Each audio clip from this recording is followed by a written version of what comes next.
Yes, hello and welcome to your daily dose of Satoshi's news.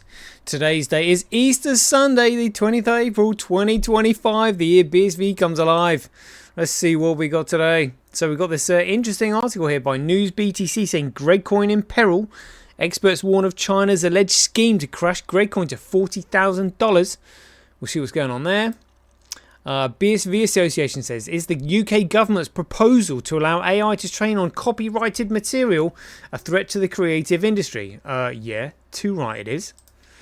We'll read through that article then as well. Just got some posts here from CSW, which we'll look at. The thread about the World Economic Forum from him.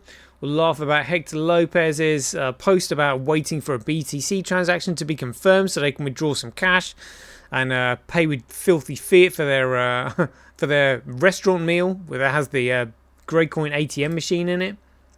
The Nasdaq posted an article about when they said in it, when Dr. Craig is right, launched Bitcoin in 2008, his vision was to have unbounded scale. We found the article, February 22nd, 2024. We'll have a look at that. Truth Machine has gone on about Ascentbee and recovering coins and stuff. A little post on here about taxation. Some 365 days of Bitcoin history, and then that'll be the end of the show. Right, let's get into it. See Satoshi like a cowboy in the West, riding on the blockchain that they call the very best. 1 million strong, them transactions flying free. Just wait for the terror node, you'll surely see. Alrighty, here we go. Right, so GregCoin in peril. Experts warn of China's alleged scheme to crash GregCoin to $40,000. What's going on here? So as GregCoin attempts to stabilize above its crucial 80,000 support level, give me a break. A new warning from market analyst Leviathan has raised concerns about an alleged strategy by China that could significantly impact the leading cryptocurrency.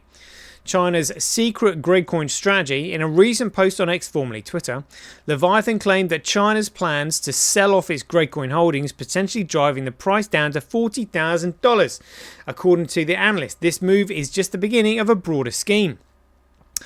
So I bet they're going to blame China for this now, but they'll be doing it themselves, I suspect. Deep state. Despite the Chinese government's public stance against cryptocurrency trading, local authorities have found a workaround, he alleges. The expert asserts that they have been quietly cashing in on confiscated GregCoin, which has led to an underground fiscal strategy that operates in legal ambiguity. Smells like bullshit to me. I think the deep state are trying to cover their tracks because they're the ones that are going to crash the price. They're just pointing the fingers at someone else.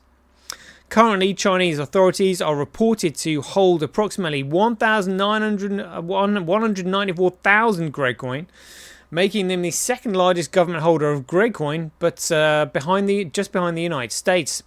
Leviathan highlights that while the Chinese government publicly denounces cryptocurrency, it simultaneously benefits financially from its underground sales. Local governments are reportedly improvising their strategies, with some engaging private tech firms to liquidate the confiscated GregCoin on offshore exchanges. Others allegedly maintain a more clandestine approach. The expert provides an example of a relatively unknown company in Shenzhen. Zhaifengjiang, that has allegedly facilitated over $400 million in crypto sales on behalf of various city governments, converting the proceeds into yuan and transferring the funds back to local finance departments. Hong Kong emerges as potential haven for China's confiscated GregCoin. In 2023, China witnessed a record surge in crypto-related crimes, with over $59 billion tied to illegal activities and more than 3,000 money laundering cases prosecuted. Amidst this backdrop, local governments are increasingly reliant on the revenue generated from fines and confiscations, a significant portion of which comes from liquidated cryptocurrencies. However, the need for funds is at odds with the government's public anti-crypto stance, forcing officials to offload coins abroad through intermediaries while hoping for minimal interference from Beijing. There have been discussions among judges, lawyers, and police about the need for a consistent national policy regarding seized cryptocurrencies. Some have proposed that the central bank take control over their assets, surprise, surprise, while others have suggested establishing a sovereign crypto fund. Leviathan has pointed to Hong Kong, which, with its more favourable legal framework for cryptocurrencies, has emerged as a potential destination for China's Bitcoin GregCoin stockpile. This situation presents a unique challenge for China, as the contradiction between its public denouncement of cryptocurrencies and its private profit from them becomes increasingly apparent. As the US moves towards legitimizing cryptocurrencies at the federal level, including discussions on strategic reserves under President Donald Trump and his ongoing support for crypto, China may find itself compelled to respond, the experts assert. Ultimately, Leviathan said the fate of China's 194,000 GregCoin holdings will not only shape national policy but could also send ripples across the global financial landscape. At the time of writing, BTC trades at $84,000, registering a 5% surge in the weekly time frame. Who gives a monkeys? Featured image from Dale eChart Trading View. All right. Was there a featured image here that we didn't see, maybe?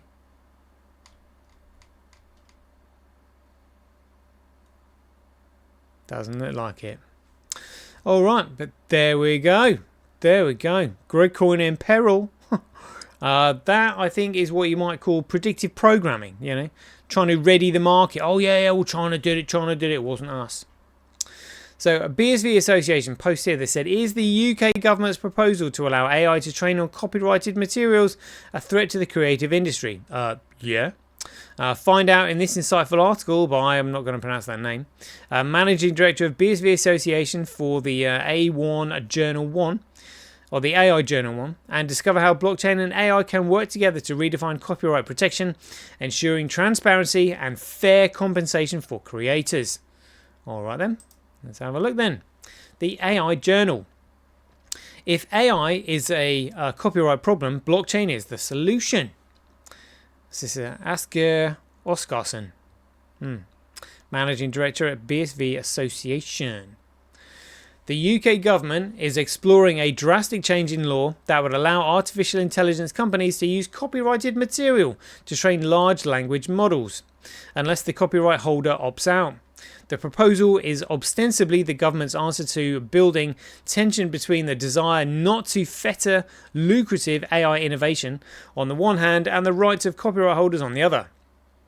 It follows growing concerns from creatives and publishers that AI models such as ChatGPT are being built using unfathomable amounts of copyrighted material without any compensation to rights holders and often with no real way for them to tell if their work has been used at all.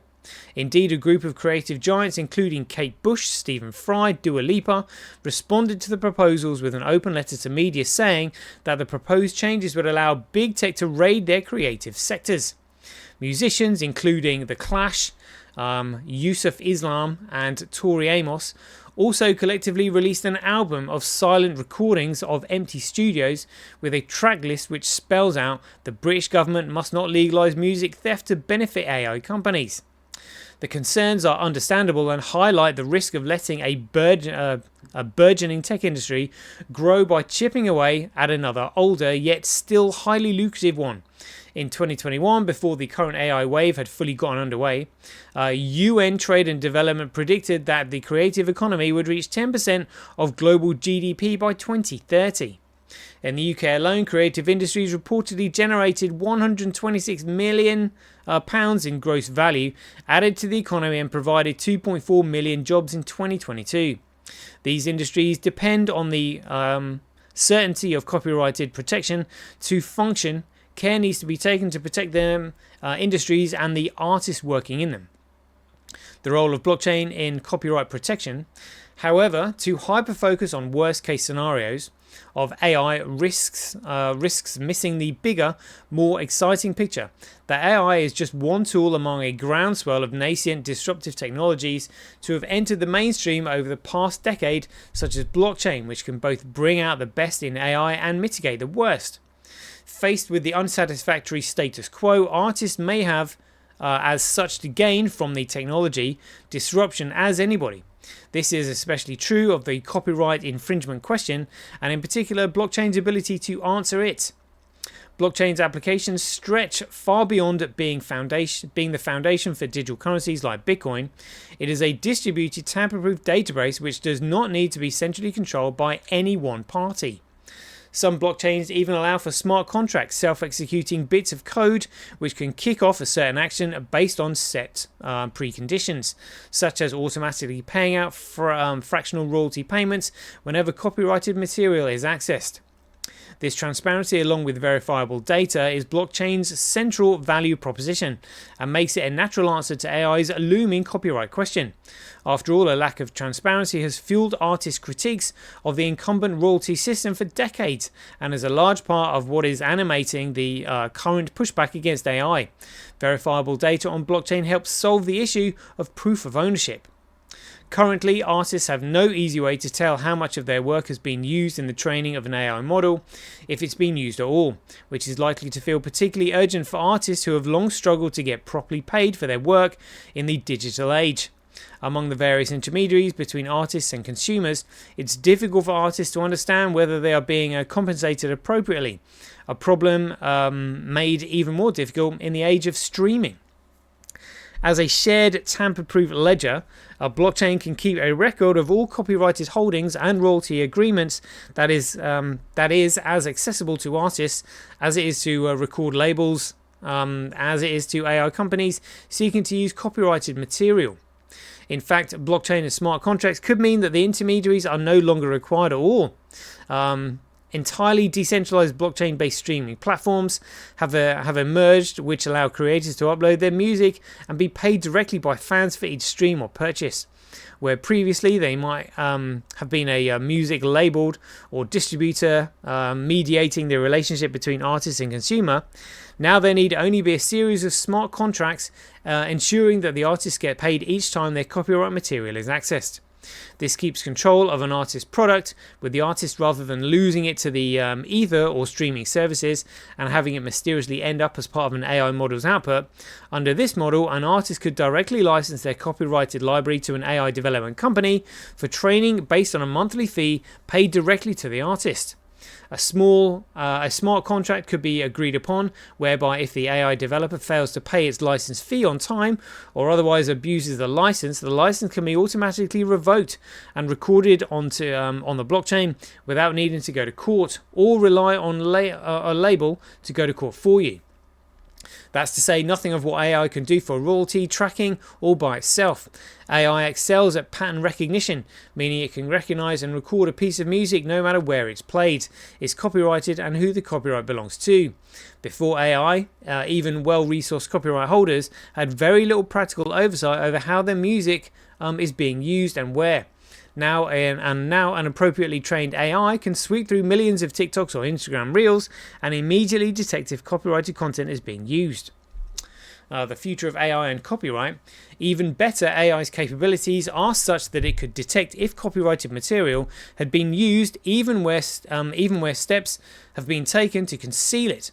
A human ear listening to AI-produced piece of music might not be able to pick out the Kendrick Lamar sample it was trained on, but another well-trained AI model certainly could.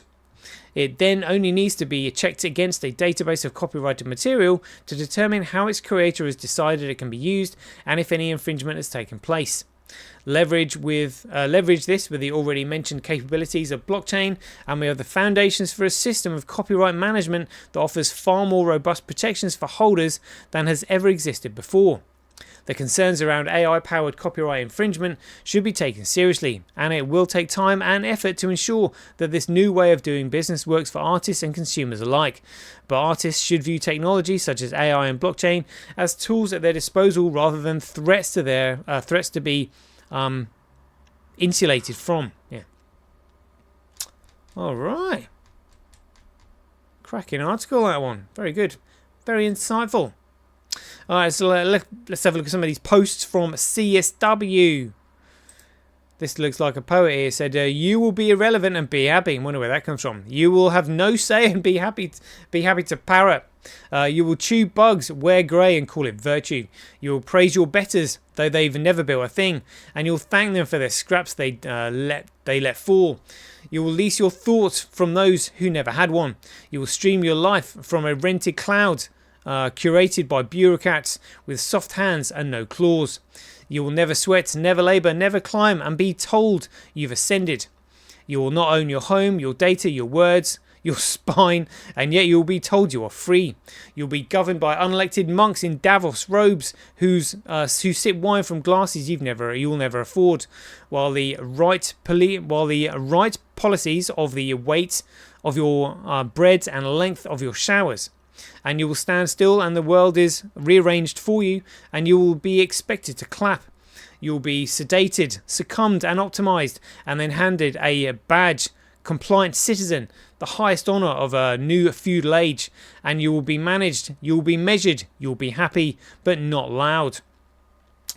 That is absolutely what is coming down the track. That is George Orwell's 1984. Absolutely, this is what they've got. I mean, this is why they have like sports agents and music agents and all this kind of stuff.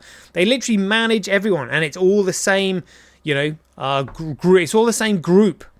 This religious extremist group that do it. They own and control everything. You will eat the bugs. Yes, you will eat the bugs, and you will be happy while you do it. Is what they want. There's loads of other posts here. But there's so much. There's so much. And it's really good stuff. It's really good stuff. Just wish I had more time, but 16 minutes gone already. Let's read this thread here, where it says, I hate the World Economic Forum. Good. I loathe their hollow grins, their choreographed concern, their twisted mimicry of charity.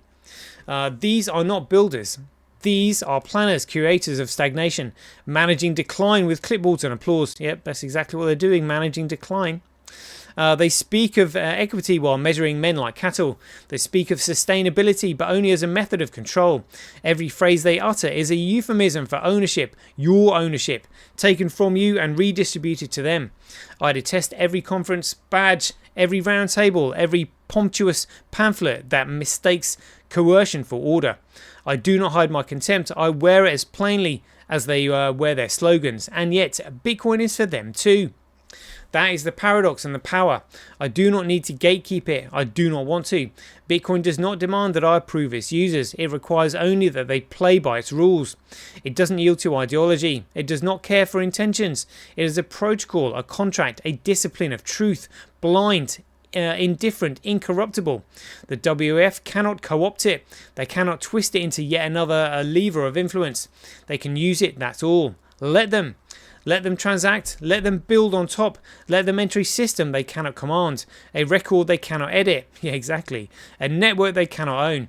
Every action they take within this concessioned to its terms.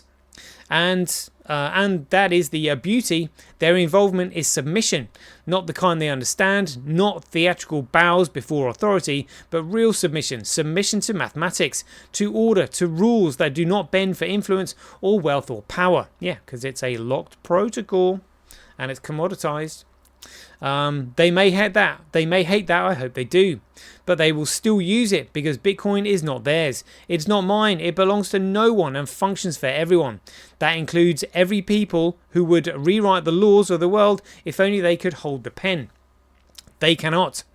And so they will transact. They will comply. They will join the very system they once sought to overwrite. That is victory, not by exclusion, but by inevitability. Bitcoin belongs to the mothers in Lagos, to the merchants in Caracas, to the child in Manila, saving sat by sat. It belongs to the builder, the breaker, the thinker, the dreamer. It belongs to the quiet man with no followers, to the defiant woman who says no more. It does not discriminate, it does not bend, it does not yield to those who say, but what if we just? No. There are no accommodations for elite discomfort, no safeties for the consensus class. I despise everything they stand for, the pretense of a benevolence, the parade of managed consensus, the hollow declarations dressed in humanism but rooted in control. They would ration liberty if they could tax it, and they speak of a future as if they own it. Their language is a veneer, sustainability, equity, stewardship, each a velvet glove phrase concealing the steel hand of authority.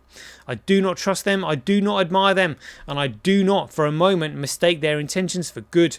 They are the embodiment of the managerial caste, always planning, always extracting, never creating.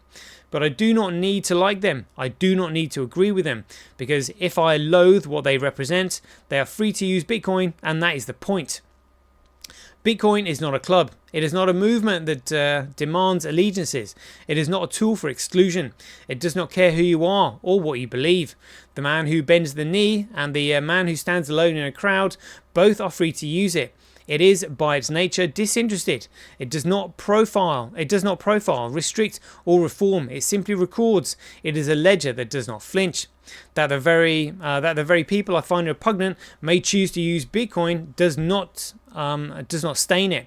It affirms it. It proves what so many still cannot grasp: that Bitcoin does not belong to the tribe or a faction or a fraction.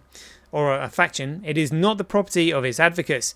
It is not defined by its loudest users. It does not reflect the morality of its holders. It is neutral, incorruptible, and unchanging. They may come with plans. They may speak of tokens and innovation. They may misunderstand it entirely, but they will not change it. And in their using it, they are subdued to its terms, not the other way round. That is the silent glory of Bitcoin. Even those who would rewrite the rules of the world must follow this one. That was beautiful. Well said. That was awesome. Might give that a clap. That was great. That was great. Very succinct, very clear, straightforward. But you have to understand the protocol to actually understand what he's getting at there. But yeah, that's brilliantly put. Maybe should explain the 5 points of the protocol. Really, commoditizing data. He's never done that. I'm the only one in the entire world that's actually extracted the Bitcoin protocol from the white paper. How crazy is that? All right, let's move on then. So Hector Lopez says that starving at a restaurant with a Bitcoin ATM. Yeah, they don't accept it, so you have to wait for your GregCoin transaction to process before you can order. I mean, this is hilarious. Let's see what she says.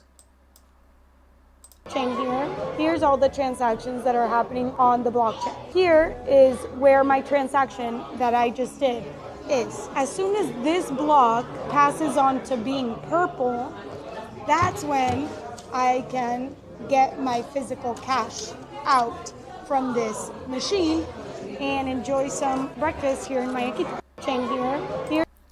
So they're still paying in fiat. They're still paying it. They have to dump their GregCoin and pay in fiat. It's so stupid. It is so stupid. But that's what the cabal wants. It's like Pete McCormack. He said, what do we need Bitcoin for when we've got a perfectly good system of banks and credit cards for that? Honestly, the dumbness is just unbelievable. Anyway, check this out. So somebody sent this. This was a post from Half Pint Music. Check it out. Loving this one. So I found the article that it was related to. February 20th. I can't remember if I've read this one or not, but it says BSV begins technical testing of Terranode, a watershed blockchain upgrade. So again, this would have been during the Copa case last year, I think. Terranode will allow BSV network to operate at speeds upwards of 1.1 million transactions per second, increasing blockchain use cases for enterprise and government customers. Oh yeah, so this is a PR Newswire. I remember this one, but they've copied and pasted it onto Nasdaq. They continue. Until now, even leading blockchains have only been able to guarantee stable services at transactions per second measured in the tens of thousands. These limits restrict blockchain use to sectors with slower transaction volumes, such as identity and medical data management. High transaction costs have also prevented wider blockchain adoption by enterprise and government customers. When Dr. Craig S. Wright launched Bitcoin in 2008, his vision was to have unbounded scale with large transaction throughput. The existing Visa credit card network processes about 15 million internet purchases per day worldwide. Bitcoin can already scale much larger than that with existing hardware for a fraction of the cost. It never hits a scale ceiling. Terranode will realise this promise by enabling masses of transactions on Bitcoin's original protocol, now known as BSV blockchain. Freed from transaction limits, the BSV network will be capable of stably managing never-before-seen transaction volumes. Terranode could support at least 10x higher transaction volume than both Visa and MasterCard networks combined, while doing so at a fraction of the cost. In addition to financial transactions, Terranode will enable the BSV blockchain to process vast amounts of data. This will underpin data indexing and broadcast services to power a more private and ownership-based internet experience based on the papers Dr. Wright started publishing nearly 20 years ago. With that comes greater protection of private data, personal content, and IP rights through timestamp verification. Terranode will also ensure that AI, artificial intelligence applications, run properly with verifiable and auditable information, while seamlessly integrating with Web3, the IPv6 upgrade. The BSVA will be testing Terranode on a geographically distributed 2 and 3 node cluster spread across North America, Europe and Asia over a period of 2 to 6 months. The goal is to push the network to achieve the maximum number of transactions per second without instability. Terranode will ensure the BSV blockchain remains a stable and secure protocol fit for purpose for the demands of modern enterprise use. Ziggy Orkarsson, Terranode director at BSV Association, said, "The testing of Terranode represents our commitment to unlocking the full potential of BSV blockchain. With unparalleled scalability, stability, and support for safe and instant transactions, it has the potential to serve as the next generation upgrade to public blockchain that enables complete enterprise and government adoption." To deliver the test, BSVA has partnered with Aerospike, a recognized industry leader in real-time high-performance NoSQL databases, to leverage its technology, which has high read and write capabilities. Aerospike's back-end database infrastructure ensures real-time processing of petabytes of data, enabling organizations to cost-effectively make real-time decisions with unlimited scale. Ivan Mayer, Regional Manager, Central Europe at Aerospike, said, "It's exciting to be working with the BSV blockchain to enable the Terranode platform with their built-in efficiency and scalability needed to truly adhere to the Bitcoin protocol while supporting rapidly expanding enterprise blockchain use cases. We have every confidence that the performance we deliver will be consistently high as the BSV platform scales for gigabytes to petabytes." With Terranode, BSV will be realising an enhancement it has been working towards since 2018. For further information about Terranode, please visit our website to access them. Blah blah blah blah blah. One blockchain for everyone. The BSV Association leads the BSV blockchain for enterprise and blockchain for government initiatives. The Switzerland-based global non-profit industry organisation supports the use of BSV blockchain. The BSV Association oversees the creation of technical standards and educates enterprises, governments, agencies, startup ventures, developers and users on creating a global blockchain ecosystem. The original Bitcoin protocol and its script language provided powerful technical capabilities that BSV has restored. Oh, come on. Love reading articles like that. I'm sure I'd read that before, but still good to go over again. So just quickly then, Truth Machine said here, some people were upset Sembi wallet is not working, but they said they're preparing for Terranode. If Terranode pumps a significant transaction volume, no current BSV wallet will work. If Sembi can properly implement SPV, that's simplified payment verification, they'll be the only one standing after Terranode release in Q2. Yes. And he's just put an article here for Bitcoin recovery tutorial. So that'll be good for all wallets, really. Good job. Good job.